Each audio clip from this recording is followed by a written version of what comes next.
Bitcoin's alive, what you gon' do? Mempool fees are high. Ordinal. Where does it stop? Nobody knows. It's a revolution. Ay, Bitcoin is the one, no substitution. Ay, with Shizzy and Yagobi, it's Ordinal Revolution. Welcome back to Ordinal Revolution. My name is Shizzy. On this channel, we cover the entire Bitcoin Ordinal Ecosystems. What is up, guys? We have an amazing show for you guys today. We have a very special guest. We have Chad Masters. Chad is working with the Moto Swap team over there on CBRC. Those guys are really coming out of nowhere.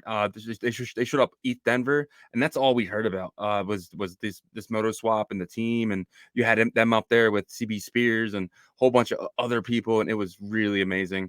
And we can't really kind of get into the story from, because if you're familiar with this project, you know that the founders were originally from Oshi, and there's been a lot of FUD around that, and we're really going to clear up all that and kind of really dig into CBRC20 and everything that they've building with Moto Swap. So without further ado, let me bring in my partner, though, as always, Mr. Yagobi. What's up, buddy? What is up, man? What is going on? Yeah, man. So we got Chad Masters today. CBRC20 Moto Swap. What do you know about this this team and what they have going on? Yeah, CBRC20 was a protocol that actually has been around for a minute. I want to say, I could be off on this, but I want to say like maybe October ish. But yeah, I'm just taking a stab at it. But I feel like it's been around for, at least 2, 3, 4 months around there. And it initially took off pretty strong. I felt like there's a lot of hype behind it. Some of the track community was crossing over into CBRC20. It was Cyborg. That was the name that kept going around, right? But a little bit later down the road, I learned that, it was kind of some part of the team from Oshi. And then once I dove deeper into it, I realized that, it was the good part of the team from Oshi that went over there. And so it made me curious, and I dug further in. And I was hearing, Moto Swap, little whispers about it. And it was saying, wait for Moto Swap. What is Moto Swap? And you know how Danny does? He kind of does these probably nothing posts, right? He does those a lot. And then he dropped Moto Swap and stuff. And then eventually it was released, and we saw some footage from ETH Denver and some really respected people on their panel. And so I'm just really interested to see, what it's all about and, the response that they got. Yeah, man. Yeah, that's kind of the reason why we kind of stayed away. Well, I guess me personally was because, we're hearing rumors about the Oshi team, and we see what Oshi did. For people that don't know, Oshi was, one of the first projects to actually have a team behind them, right? It did amazing. It went up to about $2,000 per token. There was 12,000 tokens, something like that. It was 13,000, I think, something 13,000 tokens. There, yeah. The price shot to about 2,000. It was highly anticipated. We had Archimedes on our show, and now his name's Danny now, but back then he was Archimedes, and they had this ETH house in, I guess, Switzerland or something, kind of like what the ETH guys are doing, and they were building. Everyone was excited for Oshi, and I think they had this thing called Bob, right? What's it called? What was that called? Was it Bob? It was something, I can't remember, dude. Yeah. I feel like that was so long ago. I know. It was like 3 months ago. 4 months ago. I do want to clarify something, though. Once they did go to that house, at least from my understanding, was at that point they were just the good part of Oshi, from what I was hearing, was trying to figure out, what they were going to do. And I'll let Chad kind of tell the story about that whole experience. But I definitely think there was definitely a split between that. And there was people that wanted to build on the community, and maybe one entity that wasn't really about that. But like I said, I'll let him kind of tell that side. Yeah, let's kind of get right into it. Bring him up. Chad, welcome to Ordinal Revolution, sir. Hey, what's going on, guys? It's really good to be here. Thanks for having me. Yeah, man, it's been a really wild ride, and there's definitely a lot to cover, a lot to go over. Stuff that happened in the past, how we got here, what's coming in the future. But yeah, first, I guess I'll say a little bit about myself. I've been in crypto for a long time. I'm in my mid-20s, and I've been degenning in crypto for a very long time. And, I had had some success building like non-crypto related businesses kind of early on after high school in my early 20s. And then right around when COVID hit, I linked up with one of my good friends in real life, Danny, and the two of us have sort of been trading all the way through, mostly on ETH. Again, obviously we had our Bitcoin story, you know, between him and myself messing around on, you know, dark web and stuff. And, you know, obviously you're looking at Silk Road. Free And Ross. Free Ross. yeah, exactly. Everyone's fucking around with Bitcoin, and there's, you know, little gambling websites. So it always starts with Bitcoin. But we kind of, once DeFi summer hit and then kind of going all the way through, even through the whole bear market, we were kind of just actively trading on ETH. And both of us have had experience building businesses and projects outside of the crypto world. But we really were kind of just on that, like, we want to trade. That's kind of what we want to do. There hadn't really been an opportunity to build something that either of us were super interested in. So we were kind of staying on that trader side until we found Ordinals. And then it was like, holy shit, this is a totally untapped market. It's totally new territory. It's undiscovered waters. And that sort of seemed like a place where you could be super early. Like, it seemed like a new, as your podcast says, like, it's the Ordinal Revolution. So it seemed like this was going to be something that was going to be huge. And just to super dive very quickly into the whole tale of Oshi and all that stuff, we really wanted to trade we were early to the Ordinals and JPEGs and stuff. And then BRC20s came out, and it seemed obvious to us, like, okay, you got fungible tokens on Bitcoin.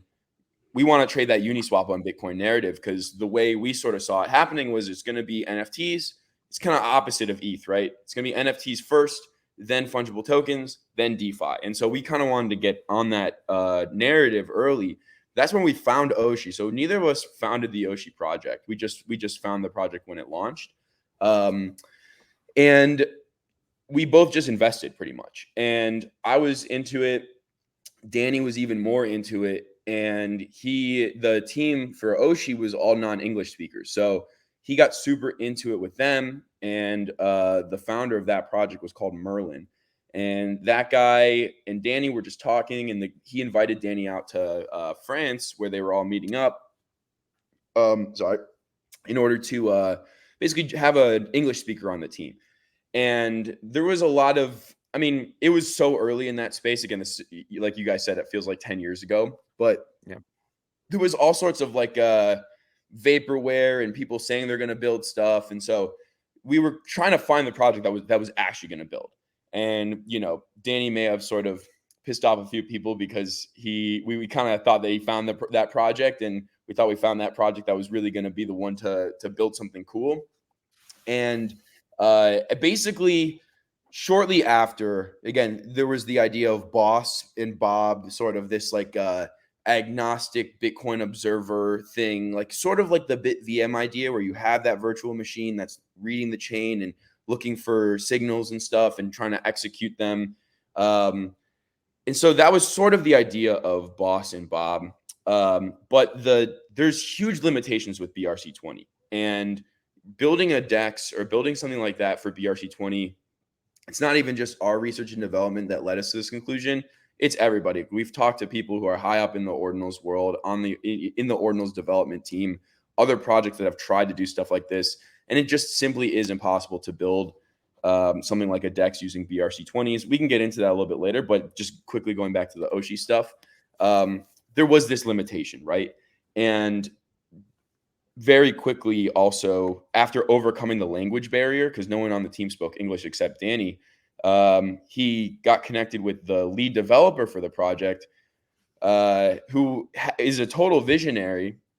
But it was like the guy who founded the project was pushing Danny to publicly put a narrative out that this DEX is coming, it's going to be ready, Boss is ready. And on the back end, the developer was like years away from creating this innovation. And so once Danny was able to see that the lead developer and the guy who founded the project are like this far apart in what they're actually doing, and on top of that the guy who founded the project had minted himself like 20 to 25% of the token supply. And every time Danny was going on Twitter Spaces to promote the project, he was selling his tokens. Danny basically kicked him off the project and had a split where that guy Merlin, who still to this day hasn't built anything, he basically kicked him off the project, and Merlin had a bunch of friends on that project, so he kicked them all off the project because none of them were building anything. And him and the lead developer basically mutinied and took over the project.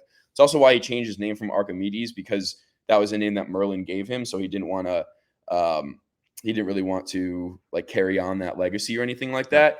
And of course, in the moment and at the time, there was obviously a massive FUD. Like myself, Danny and I are good friends in real life, so we had invested a ton of our money into that project, and we basically were rugging ourselves. But it was just because like the two options basically were, okay, Danny finds out the project is a sham. He could obviously dump his tokens and move on to something else, or he could just take it over and actually make it happen, right? How do you actually make that happen? So what he did was, there was this big FUD, took over the project, kicked all those guys out, just got the guys who were actually building, and rebranded to Moto. Basically went into hardcore research and development. How do you make an actual DEX on Bitcoin? How do you make this happen? And they tried to build out with the limitations of BRC20, but it was too much. So they decided that you have to make your own standard and your own indexer if you ever want to make a serviceable DEX on Bitcoin, right? Like not something that's custodial, not something that's permissioned, right? Like these are the limitations of BRC20 for a number of reasons. One, the idea of like the meta protocol idea, right? Where you have your tokens are really just signals to this indexer. Even with BRC20, when you have a BRC20 inscription in your wallet, it's really just like a receipt that is telling the indexer to credit this wallet with this amount of tokens. And you could split that receipt up into smaller chunks, and you can send that receipt to someone else. And now that someone else has a receipt in their wallet that says something. But all of the work in the state of the chain is done by the indexer. So the basic idea is, why not build an indexer that has more functionality that you can send more complex signals to? This is sort of the boss idea, right? Where you're building out more of a complex virtual machine on this indexer that is capable of processing more commands. But the problem is, if you build something like that with BRC20 and you release that indexer to the public, your indexer would be in a complete conflicting state than all of the other indexers for BRC20. For example, even Uniswap can't do this, and they're the dominating player in the BRC20 indexing game, because they would have to convince all the other exchanges, Track and Best in Slot, and all the other players to update to their new indexer version that has a DEX that serves their purpose. So there's a ton of misaligned incentives, unfortunately, with BRC20. On top of the fact that there's a lot of bloat with the way they index BRC20, a lot of infrastructural shit. But the bottom line is, they decided it would be much better and easier to create their own meta protocol standard that is more efficient, and it's better in a lot of ways on the technical backend than BRC20. But on top of that, if you build your own indexer and you have that indexer under your control, you can push updates to that indexer to continually update basically the logic that indexer is capable of processing. So that's sort of where CBRC20 came into play. CBRC20 came into play, and they did it under Cyborg. At this point, I hadn't even joined the team. I'm just friends with Danny, so I know all this story, right? They created CBRC20, which was kind of like they did it as Cyborg because there was this FUD on Oshi, and they just wanted to basically prove, hey, we're real, we're legit, we're capable of building shit. We don't want anyone's previous opinions of us to impact how they view this new stuff that we're releasing. So that was sort of like their, I guess, first foray into releasing an actual product. So they didn't want it to be like, hey, these guys are the Oshi guys. You should, they wanted people to be able to look at CBRC20 and say, okay, judge it for its merits, not for who's building it. So that's where CBRC20 came into play. And CBRC20 at its core was deployment, transfer, right? Those are the only functions that it started out with. They built the indexer for it. They added one other feature called Xmail, which is a token send feature. So basically what it is instead of requiring two inscriptions in order to send your tokens to somebody else. All it is you make an inscription in your own wallet that says, I want to send my tokens to this wallet. This amount of tokens that are in my wallet, I want to send to someone else's wallet. And the inscription actually lives in your wallet, but it's just a signal to the indexer. And that's all BRC20s are too. It's instead of making the receipt for the tokens follow from wallet to wallet to wallet, you're just commanding the indexer from your wallet to credit whatever wallet you're sending tokens to with those tokens. And so it's a much more lightweight way of doing this stuff, and it doesn't require as many inscriptions. And then abstracting that even further, and this is what's live on testnet right now, is Moto Swap, which basically there's been a lot of work done since then. And what Moto Swap really is they basically have abstracted all of the smart contract logic from Uniswap v2 onto the indexer in sort of like a static smart contract, where you're calling functions on that smart contract basically via inscription. So for example, you have deployment, transfer, and send right now. That's what's live on mainnet. But with the Motoswap protocol upgrade, you'll have swap, add LP, remove LP, create LP, stake, lock liquidity is also on board with the swap. So when you make a swap on Motoswap, the UI will look totally normal. It'll look like any other sort of like Uniswap type thing. When you press the swap, obviously you set your parameters, you swap Moto to a different token, and you set your slippage percentage that calculates all the math for you. You hit that swap button, and the Motoswap website actually crafts an inscription for you that is a command to the indexer with all the swap parameters that you put in there. And then the indexer executes that swap and updates the state of the network based on first in, first out. Just like, again, so you're utilizing Bitcoin really as like a data and communications layer, which is really just kind of building on the idea that BRC20 kind of put out in the first place, in order to do all this stuff without needing a sidechain, without needing L2s. And that's sort of like the first step towards like real Bitcoin DeFi, kind of in our opinion, because you're kind of the only extra thing that you need is that indexer, right? So it's that indexing layer, which everyone is sort of familiar with Bitcoin Ordinals. It kind of just has a little bit extra sauce to it, pretty much. That's like a super quick pitch of everything that sort of happened and kind of where we're at now. That's pretty awesome. But at the same time, there's some other projects that are taking this route, and it like baffles me that developers the past 12 months have not thought of this, like in terms of using text script as in a smart contract like method, right? And so you're using like these inscription commands to work with, I imagine it's an off-chain indexer, right? Because that's what everybody's using. Is that what you guys use? Okay. Yeah. So, and it's just weird. It's like, that was actually my first thought process was like, okay, when I first got into like fungible tokens on Bitcoin, I was like, okay, why don't they just do the smart contract route? But instead of using Solidity, they just use simple text script. And then, so that looks like that's what y'all are doing. Is that correct?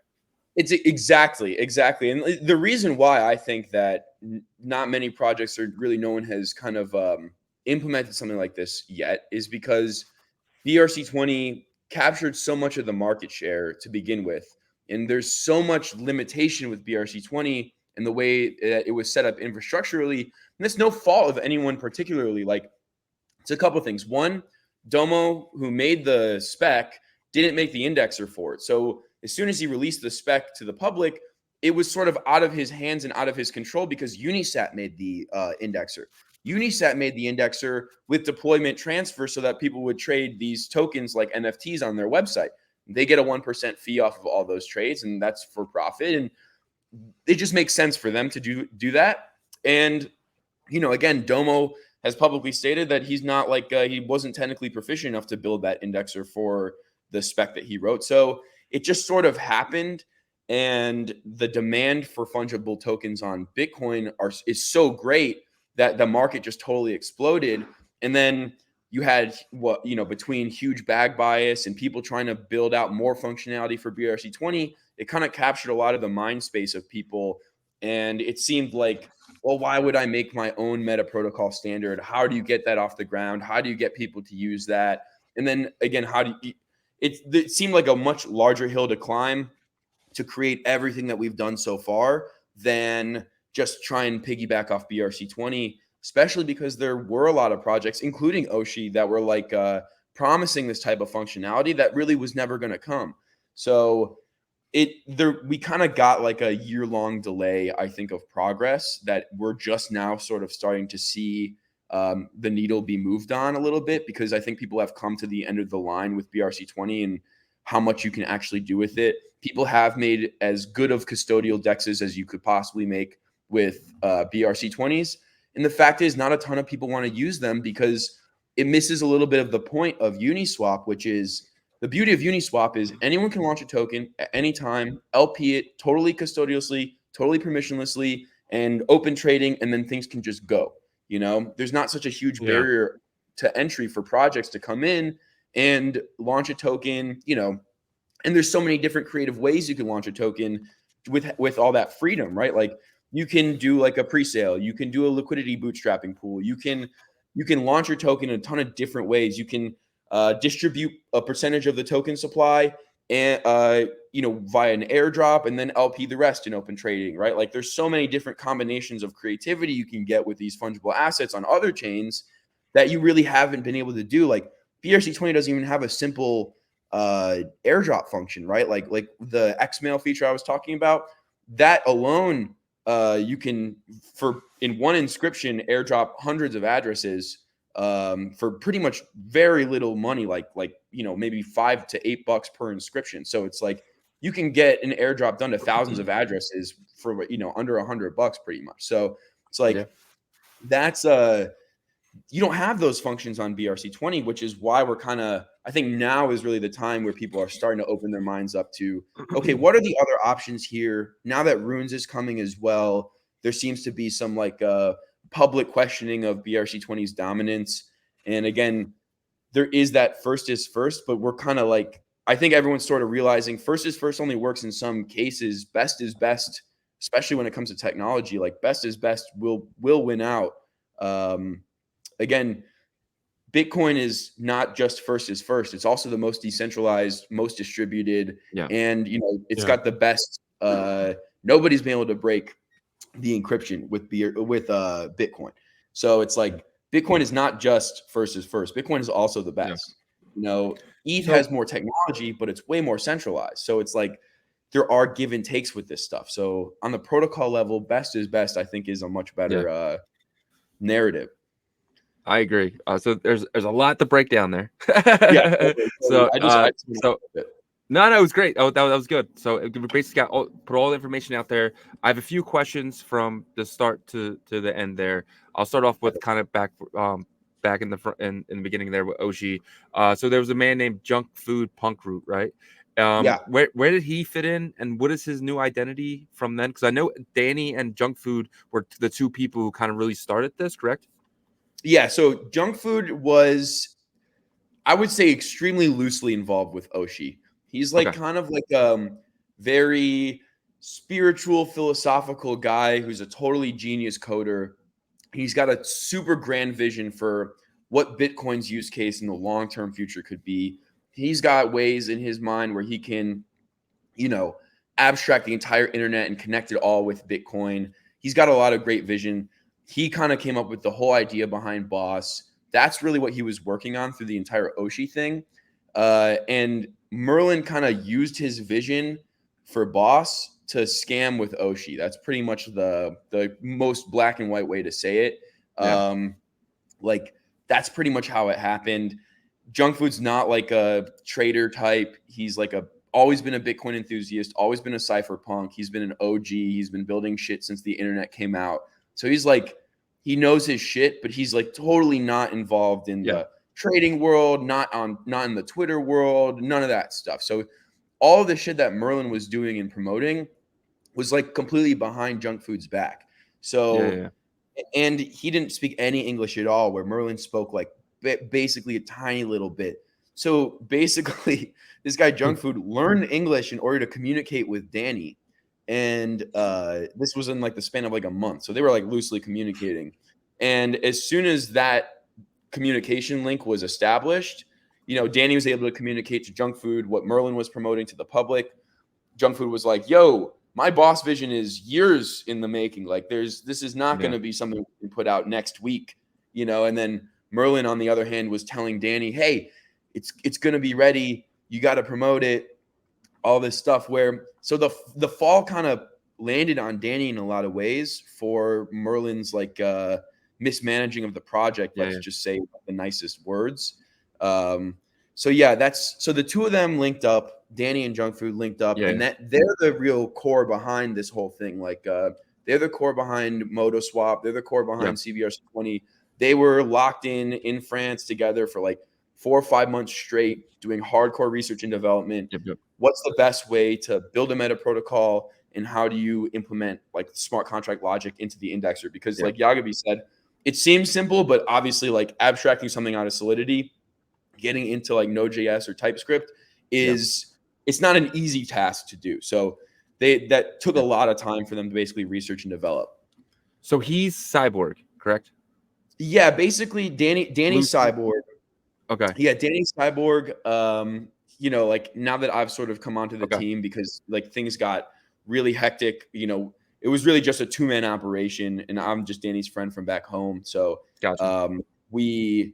he hit me up because I've been involved in the Moto community. Again, when that split happened, obviously there's like, into the public, there's this big question of like, well, who's this new guy coming in saying this guy's a scammer, all that stuff. But like, I know this guy in real life. He's one of my best friends, and he's a super stand-up guy. So I knew that he was going to come through and build it. So I sort of always I was able to kind of like be a public, like, hey guys, this is going to happen. I can't tell you why, but I know it will.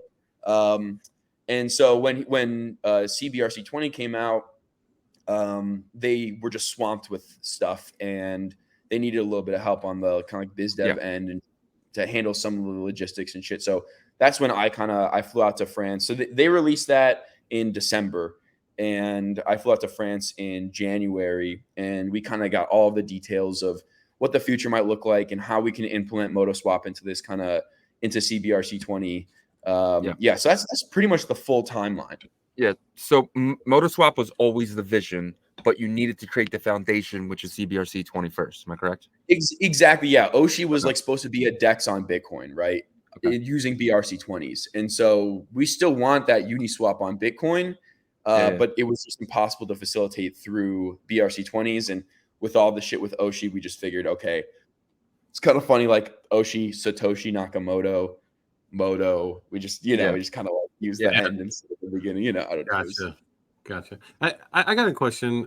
So I remember kind of messing around with CBRC20 on the Cyborg site, right?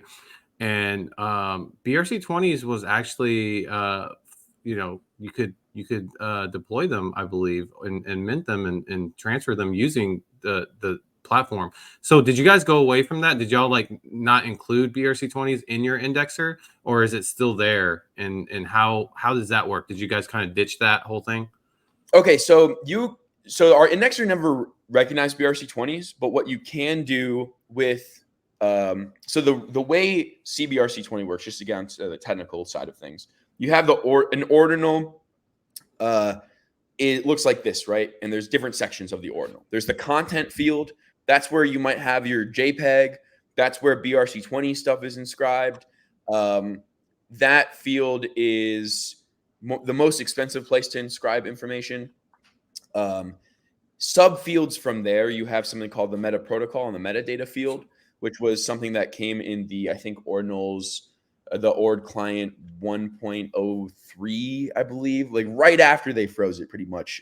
Raf and Casey pushed this update.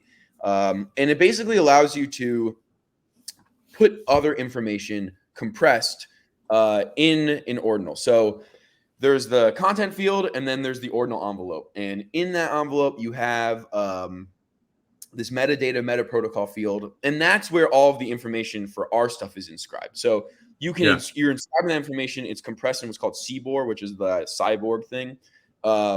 And so that's also what allows us to like inscribe these more complex commands to the indexer, like for the Moto Swap stuff. You can inscribe these way more complex commands without bloating the indexer, without making the inscriptions cost a ton of money. In fact, they cost like 80% less to inscribe, just pretty much no matter what you do.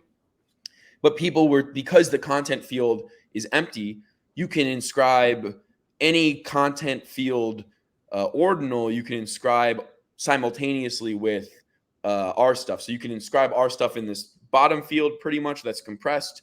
And then you can inscribe, like, so for example, people were doing, you could do a JPEG collection, right? You could put a token information on the bottom and you can inscribe a JPEG collection in the content field, or you can inscribe a tap token, or you can inscribe a BRC20.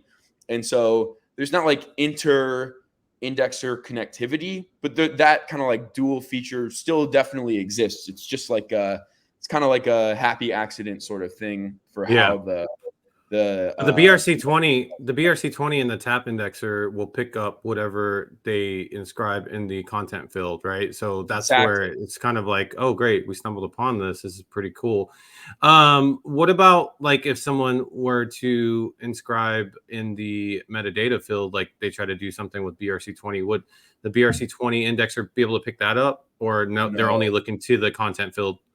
Gotcha. Right. Yeah. Okay. I mean, this is like a huge flaw with BRC20s is that they're looking through every single content inscribed ordinal, which is why the BRC20 indexer is like 300 plus gigabytes to run. Yeah. The database for CBRC20 is, including the OR client and Bitcoin Core node, is like I think 2 gigabytes.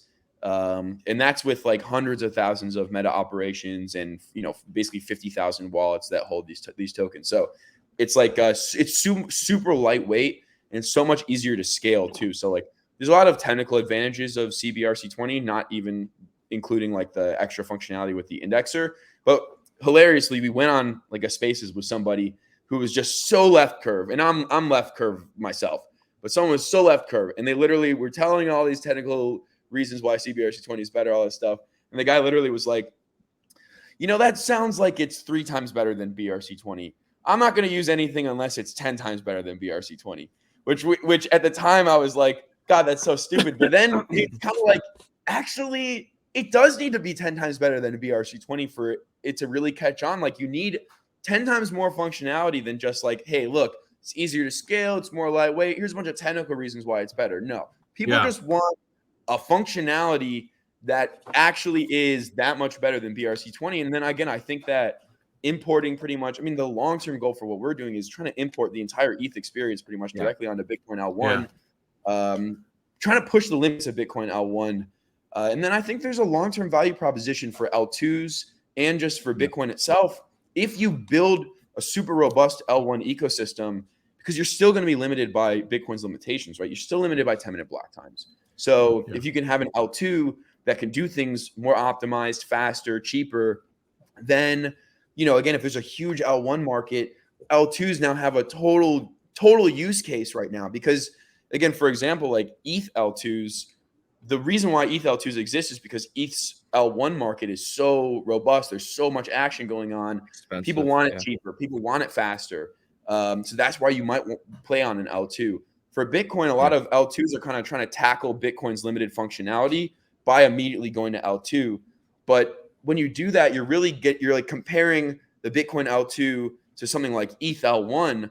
That's sort of the comparison that you're getting because there's no market on Bitcoin L1 right now. So like you're trying to solve these functionalities and you're kind of competing with ETH as opposed to build out this big L1 ecosystem. Now you've got a ton of use case for Bitcoin L2s. And I think that there will be so much liquidity that flows into L2. So I think that's going to be a really big narrative.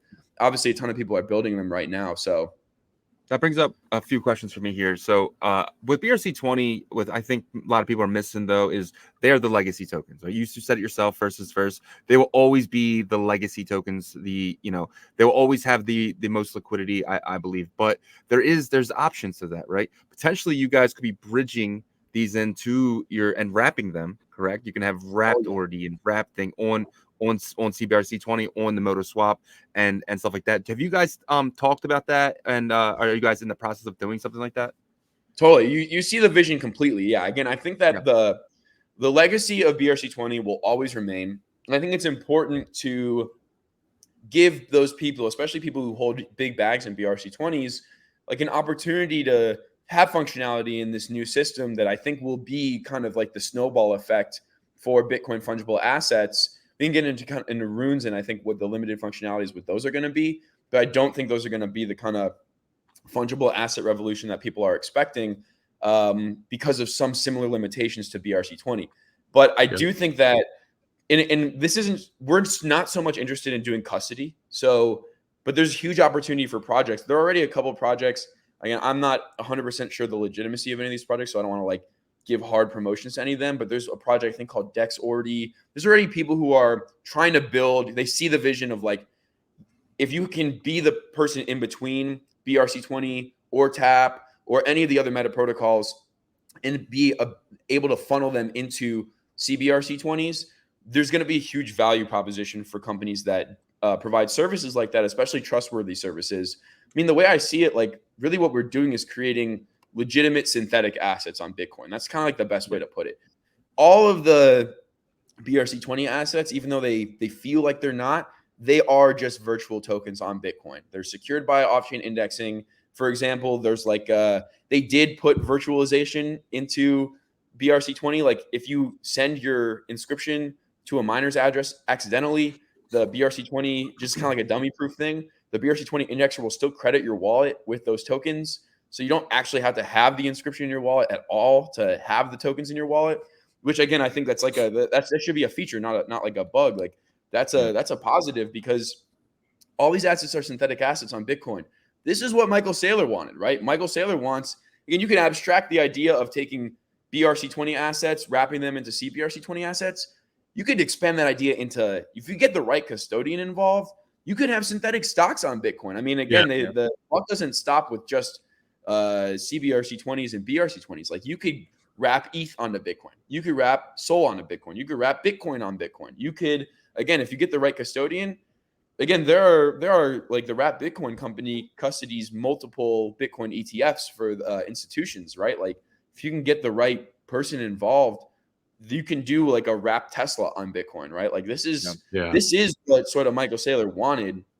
And so again, that's not the current future, but that's sort of like what we're trying to introduce pretty much. Yeah, I actually do see that happening with TradFi getting involved right now in the ETF approval and all that stuff. 5-10 years down the road, I see a lot of assets coming over to Bitcoin and traditional assets and that happening. But yeah, I think this is such a unique time because I think when Ethereum's DeFi was building out, they didn't start off with ERC20s. They started off with different token standards, but like not many people gave a crap, right? Because it was just like the beginning parts of like building this thing out that's never been thought of before. But now on Bitcoin, there's so much focus on like the fungible token markets because they're like, okay, we've seen this on Ethereum. We've seen this.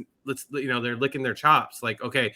So I think that, there could be a world to where like these BRC20s are looked at as like, look, they're not flexible.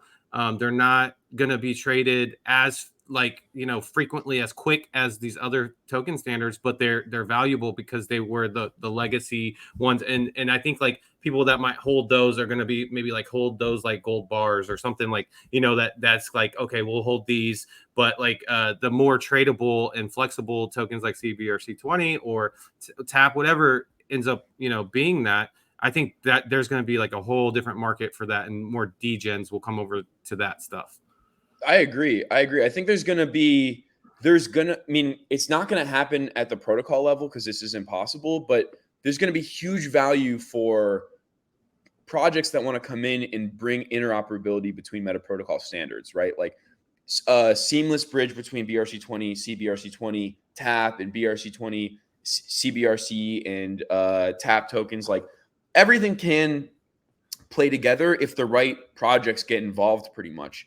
And then that sort of leaves like where does BRC20 go after that, right? If you don't want to wrap it, or you wrap it and you want to play around with those assets, and then you want to unwrap it and hold them like grails, you know, again, anyone who minted sats or anyone who minted Ordi, like, you have a grail in your wallet. You have that stuff is going to be legacy forever. I think, speaking on what you were saying before, our current market is kind of cursed by the success of previous markets because there's so much demand for this fungible asset market. People have seen how robust it is on other markets, and it takes a while to develop, especially with Bitcoin, to push the limitations of what Bitcoin can actually do. It takes a long time. Again, like, even with a small team, it took like 6 months of research and development to actually pick out the best way to do CBRC20, run the indexer. How do you build an indexer that works really well and is scalable? Like, all that stuff is really difficult to do. And we've seen so many projects kind of rush to market because they want to capitalize on the hype, that they kind of limit themselves a little bit. I mean, that's sort of where that's sort of a little bit the curse of what BRC20 did in the beginning, is like, they rushed to bring everything to market, which, again, it wasn't like one guy did it.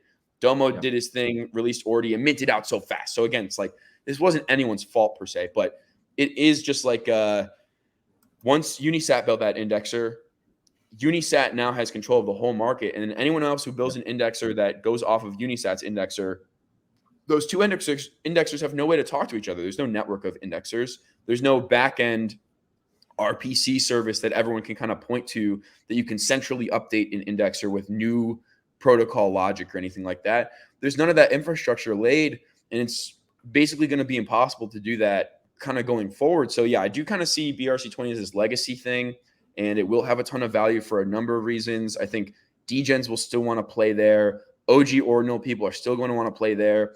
And I think that there will be a huge value for projects who come in and provide this kind of interoperability between meta protocol standards. But it doesn't even have to stop there with interoperability, because all this stuff is kind of like hinging on these off-chain indexers. You could get inter blockchain connectivity super seamlessly by using the exact same sort of logic of how do you get a BRC20 to CBRC20. You can use the same exact logic for how do you get a Solana token to Bitcoin. Like, it's the same amount of abstraction pretty much. I agree. All right, but let's jump over to Moto Swap here, and you gave me a video to show real quick, and then we're going to show this video really quick, 2 minutes, and then we'll ask some questions. Here you go. Sweet.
That Yes, was sir.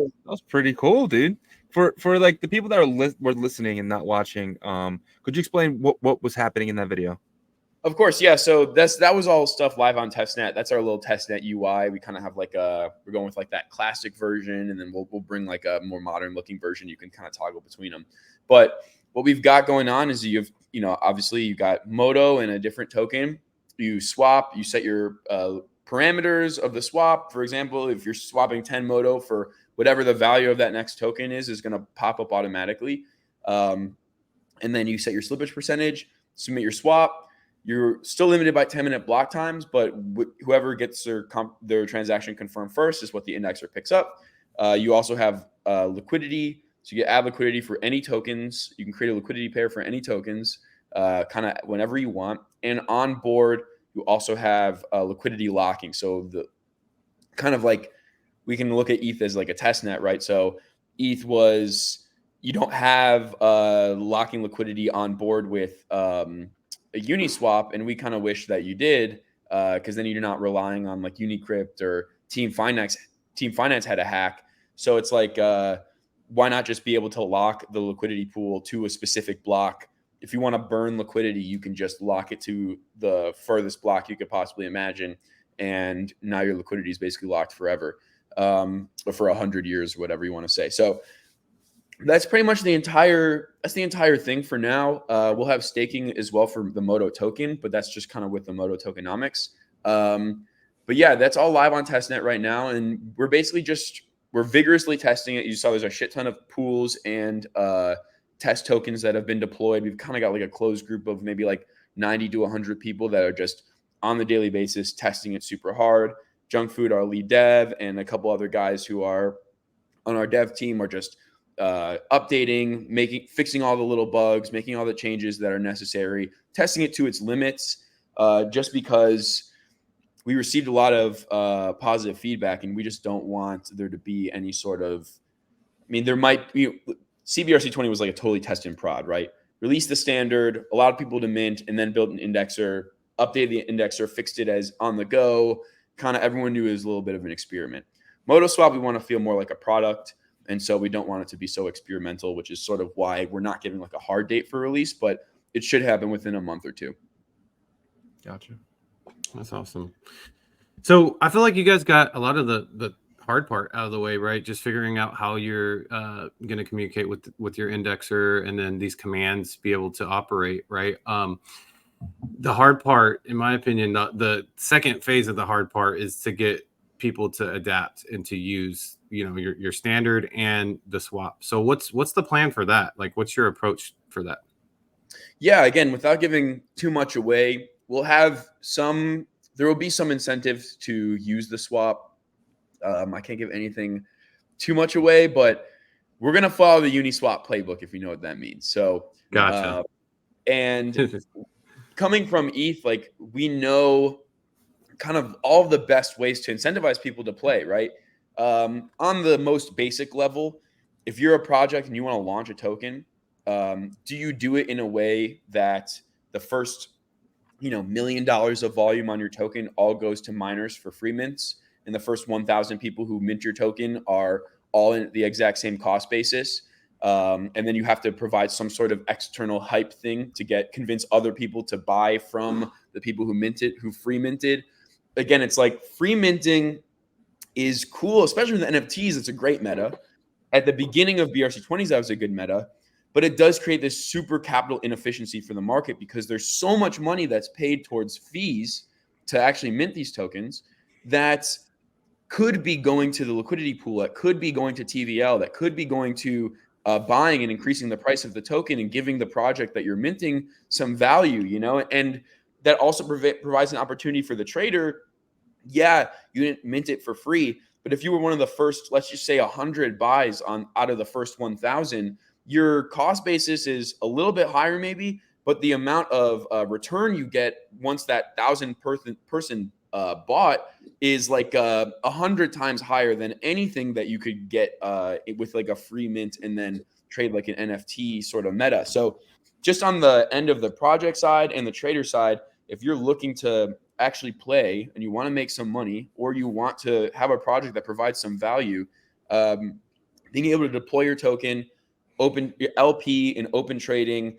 It's Uniswap v2 is like a Pumpamentals smart contract. It's made to increase the price of the tokens that you're trading. So if you're a project, you want to come in, and again, there's a huge barrier to entry right now for projects that want to launch on Bitcoin. And that's part of the reason why even some projects will build Bitcoin products and launch a token on ETH, because it's so much, you can get so much more value by having this like a liquid way of trading, rather than doing the free mint and stuff. And it costs a lot of money to do all that stuff. So really there's going to be a whole new world of creativity for projects to launch. Again, if you're a project, you want to do a pre-sale, you want to do liquidity bootstrapping pool, or you want to, seamlessly airdrop half your supply somewhere and then immediately open trading so it's liquid. You have so many different ways that you can launch a project.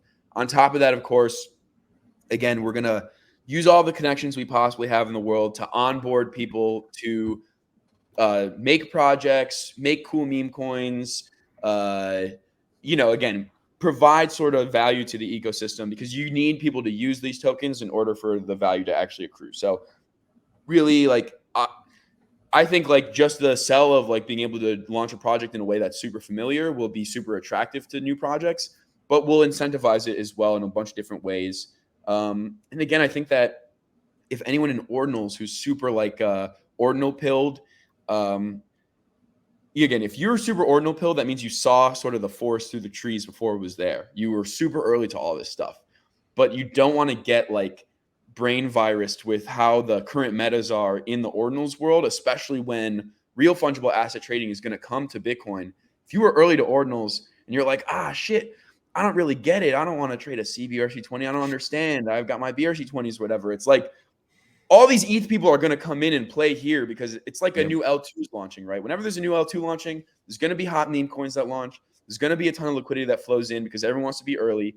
And you don't want to be the one who is in the Bitcoin ecosystem for a year and a half waiting for Bitcoin DeFi to happen and then fade it because you're like, I don't get it. It's not the standard that I like or whatever. It's like people from ETH, people from Solana are going to come in and launch projects here because it's like there's just going to be it's like a new casino opens in town. People are going to want to play there. And so, yeah, that's sort of my advice for the Ordinal person, because we went to ETH Denver, we had a booth there, and let me tell you, thousands of ETH people we talked to, and basically not a single person fudded or didn't get it at all. They were all like, holy shit, all right, well, I'm going to be using this as soon as it launches, because it's just like why do people use Solana for meme coins? Why? Because there's money to be made there. Because there's people trading there. It's going to be the same sort of rush, except now it's on Bitcoin L1. I mean, there is like a drug feeling of being able to play with Bitcoin. Like I was holding ETH and I was playing around with ETH. I felt no attachment to the story of ETH or Vitalik or any of that shit. Like I didn't feel any like spiritual attachment to that stuff. As soon as I started messing around on Bitcoin, it's just a little bit intoxicating to feel like, oh my God, this is uncensorable money. This is super decentralized. This has a legacy and a story that's going to be around forever.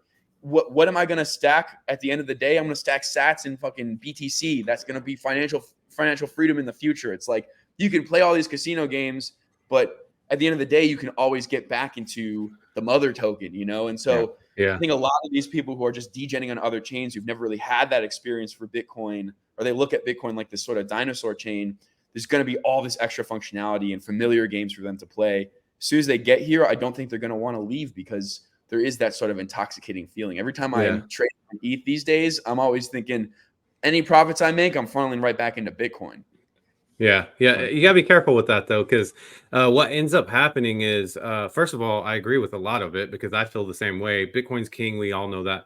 But what happens is like, Ordinals maxis actually that have been fighting Bitcoin maxis for the past like 8 months turn into those Bitcoin maxis, and then they start like talking crap to other people on other chains. And I think that definitely like layer 1 Bitcoin is the king. There's no doubt with that.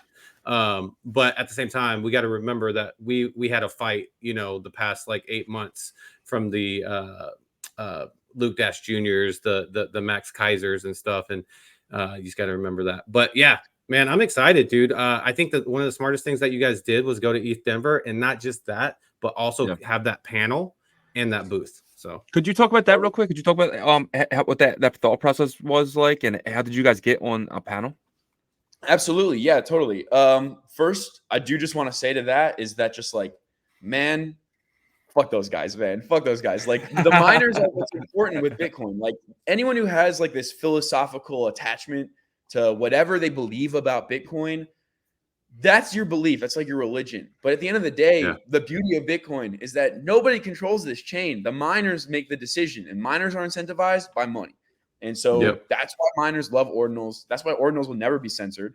That's why inscription technology took over all these other chains. It's because this is like a new way to approach things. And if you're someone who doesn't like change, you're attached to old ideas, you're completely anti Bitcoin in and of itself, because Bitcoin in and of itself is sort of like a ground shaking, question the norm of what hard money is, what fiat money is.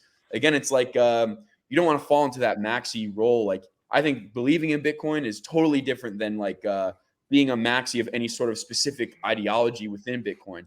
Any progress 100%. for Bitcoin, in my opinion, is positive. Now, I'll talk about the ETH Denver. It just sort of seemed like the obvious play for us because we both come from ETH. We can talk to ETH people like this because at the end of the day, there's a few toxic ETH maxis out there, but the majority of people on ETH, they're money maxis. They just want to have fun.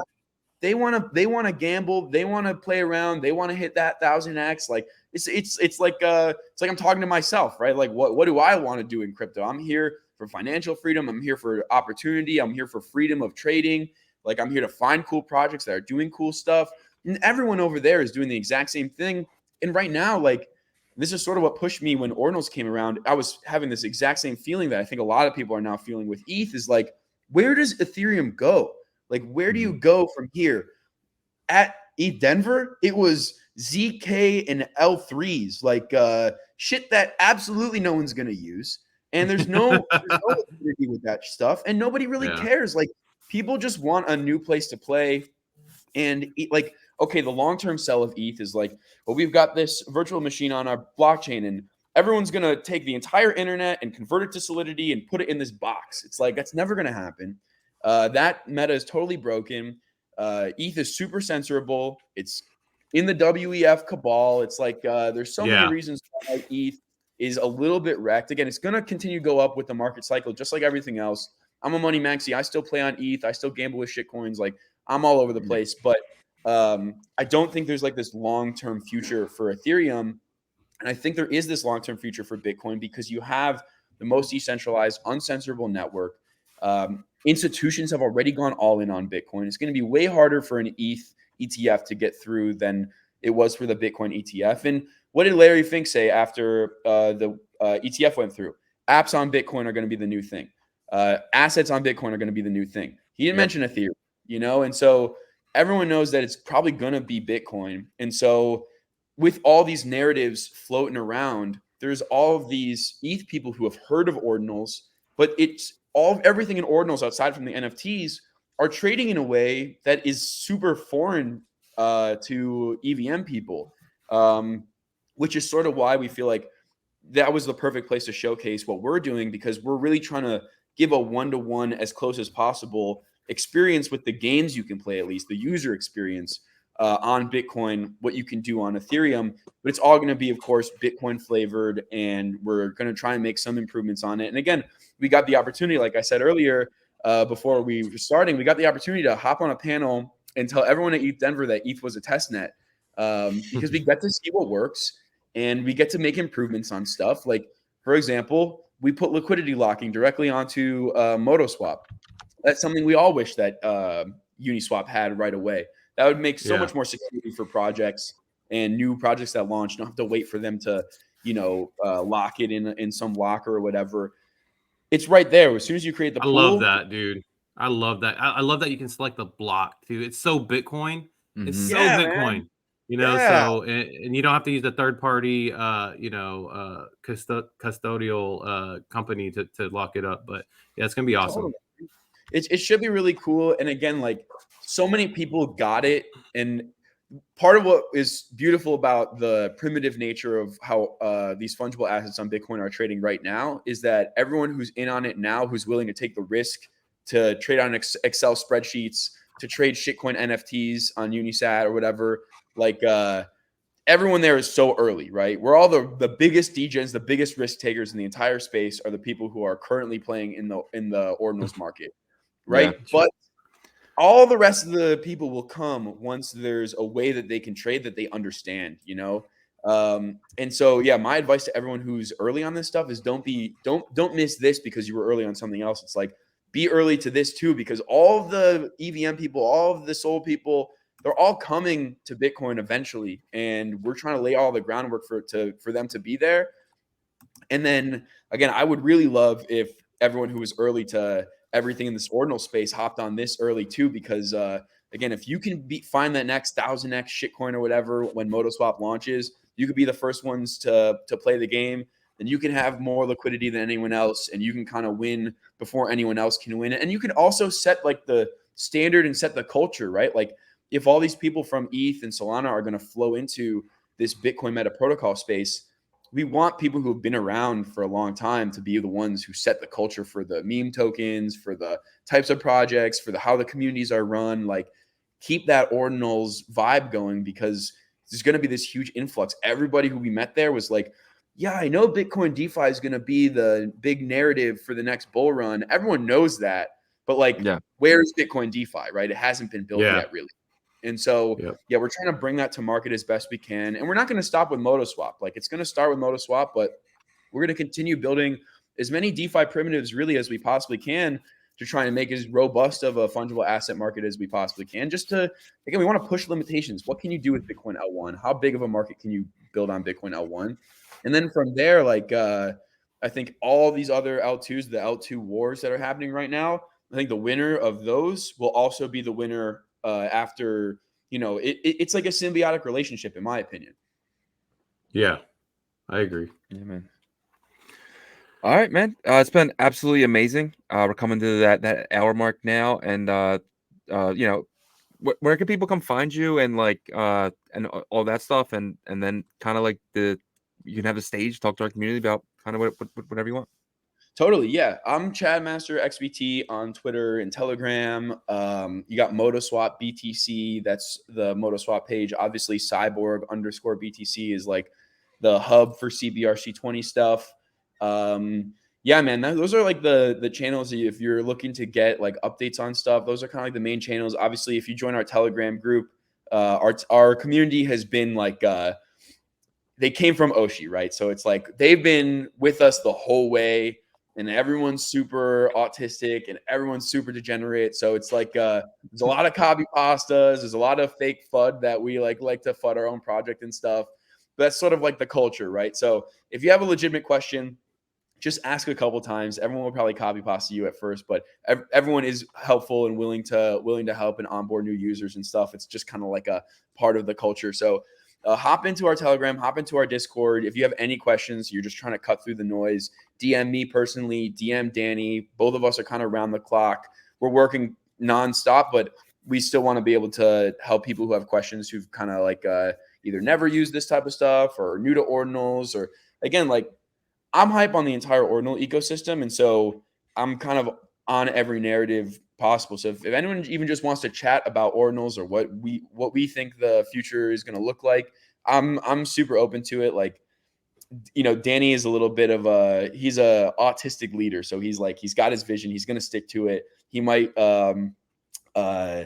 piss off some people on the way. I'm a little bit more like I'm a friendly guy. So I'm totally willing to engage in any sort of conversation anyone wants to have. So yeah, I'm really excited about the future. I really thanks for having me on here, guys. Again, like you guys are thought leaders in the space and you guys have been early since the beginning. So, you know, again, it's like you guys and the Block Runner, I feel like are really the two like mediums for like constantly consistent, reliable information about stuff that's going on in the space. So again, I really appreciate you guys having me on, and I'd be super happy to come on another time, especially once Motoswap launches and give a little bit more of an update.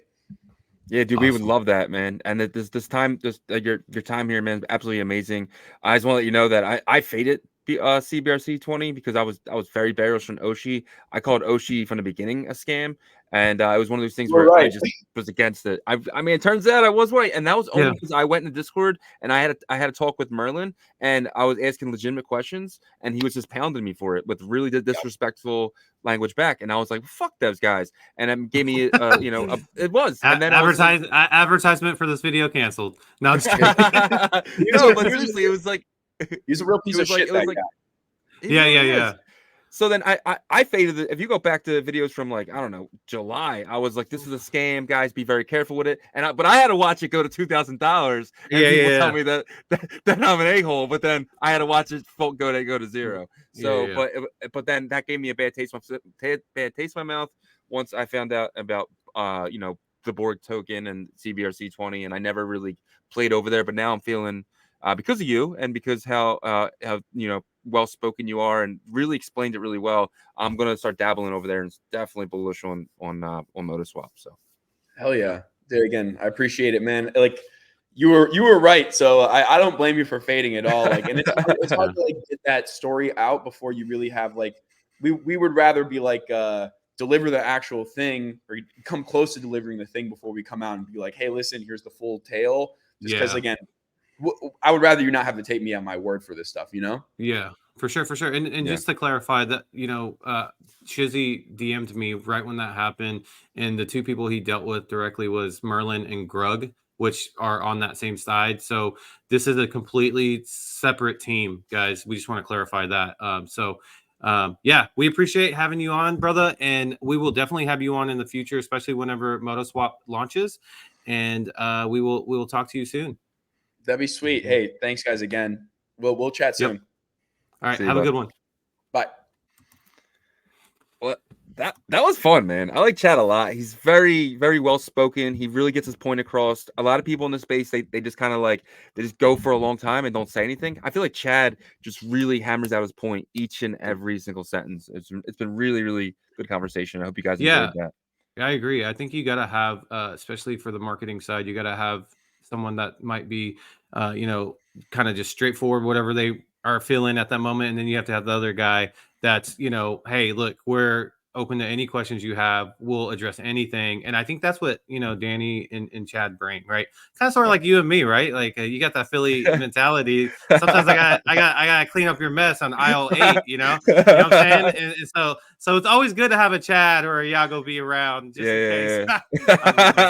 No, you're 100% right, dude. It really is. Sometimes I get overexcited and I go after people, and you're there to kind of clean up my mess and tell me when I'm wrong. Well, vice versa too, though. Like the other side needs to be there. The Danny, the you, that side to kind of be just straightforward on certain issues, and I think that's why they're a good team. We're a good team, and so I'm excited to see what Motoswap brings. I think if they handle the rest of this marketing out well, that they will onboard quite a bunch of users. They had the right guy on their panel and CV Spears, I think. Yes. And I just saw Block Runner drop the video too on this. So it's going well. So we'll drop 100%. This as soon as we can as well. Yep.